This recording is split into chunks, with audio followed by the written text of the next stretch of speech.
నాకేమొద్దు, నన్ను అర్జెంట్గా హాస్టల్ తెచ్చి. నేను మీకు పెద్ద ఫ్యాన్ని. బాగా అర్థమైంది. నీ మొబైల్ చూసే. ఓ చూసేసావా? వీడియో ఫుల్గా చూసేసావా? ఓ సారీ కాంచిన ఎఫెక్ట్.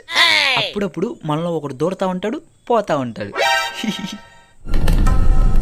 మ్యాటర్ ఏంటంటే ఆ వీడియో నిజం కాదు, ఎడిటింగ్ జస్ట్ ఫర్ ఫన్.